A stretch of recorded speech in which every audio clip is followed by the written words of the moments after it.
እንግሊዘኛን በቀላሉ ለማንበብ ይረዷችኋል ብዬ የማስባቸው ነገሮች አንደኛው ጂ ከኢ ከአይ እና ከዋይ በፊት ስትመጣ ጅ ድምፅ ነው የሚኖራት። ለምሳሌ ጂም GYM ነው፣ ለዛ ነው ጂም የሚሆነው። ግን ከኦ ኤ እና ዩ በፊት ስትመጣ ግ ድምፅ ነው ያላት። ስለዚህ ጎት እንደ ምሳሌ ማየት ትችላላችሁ። ስለዚህ ጂ ከኦ ከኤ ዩ በፊት የምታወጣው ድምፅ ግ ነው ማለት ነው። ሲም እንደዛ ነው።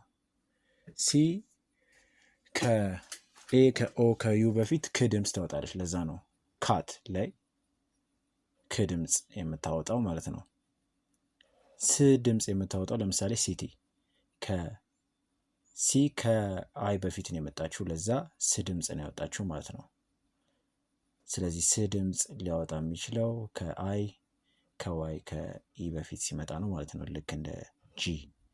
ሌላኛው ሲኤች ሶስት አይነት አነባበብ አለው። ሶስት አይነት አነባበብ ያለው ምክንያት ቃሉ የተዋሰው ቃሉን እንግሊዝኛ የተዋሰው ከየትኛው የቋንቋ አይነት ነው በሚል ይመሰረታል። ስለዚህ ከፈረንሳይ የመጡ ሲሆኑ ልክ እንደ ሼፍ ሲኤች እንደ ሽ ድምፅ ያወጣል። ከግሪክ ሲመጡ ከግሪክ ወይ ከላቲን ሲመጡ ክህ ድምፅ ያወጣሉ። ለምሳሌ ኬሚስትሪ ሲኤች ክህ ድምፅ ነው የሚያወጣው። ች ደግሞ የራሱ የእንግሊዝኛ ቃላቶች ለምሳሌ ልክ እንደ ቼር አሁን ሲኤች ነው የሚጀምረው፣ CHAIR። ለዛ ያን ጊዜ ች ድምፅ ያወጣል ማለት ነው። ስለዚህ ቃሉ የመጣበትን ካወቃችሁ በቀላሉ ሲኤች ምን አይነት ድምፅ አውጥቶ መነበብ እንዳለበት ታውቃላችሁ ማለት ነው።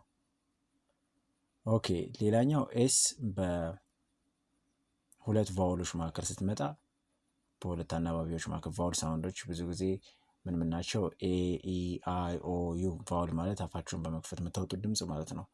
ከዛ መሀል በምትመጣ ጊዜ ምን ይሆናል? ዝ ድምፅ ታወጣለች።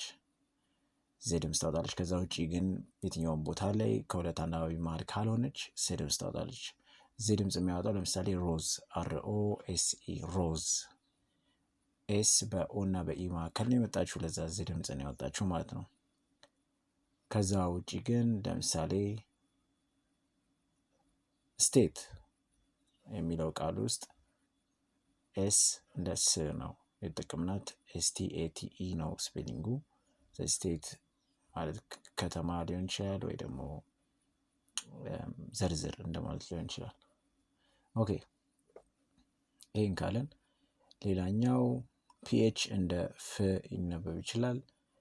GH እንደ ፍ ሊነበብ ይችላል። ለምሳሌ ኢናፍ ላይ ENOUGH ነው እንደ ፍ የተነበበው ማለት ነው። ሌላኛው ምንድን ነው? ኦኬ፣ እያንዳንዱ ፊደል መጀመሪያ ኬጂ ባላችሁበት ሌቭል ላይ የተማራችሁት አይነት ድምፅ ነው የሚያወጣው። ስለዚህ አብክድ የምትሉት እሱ ዋነኛ ድምፃቸው ሆኖ ሳለ ነው ይህን እንደ ተጨማሪ መረጃ ተጠቅማችሁ ልታነቡ የምትጠቀሙት ማለት ነው። ስለዚህ ኤ አ ቢ ብ እያላችሁ የተማራችሁት ያ እንዳለ በመሰረቱ ትክክል ነው፣ ግን እንደየአገባቡ ልዩ ሁኔታዎች ሊፈጠሩ ይችላሉ። እነዚህ ከዚህ ቀደም የጠቀስኩላችሁ ናቸው ማለት ነው።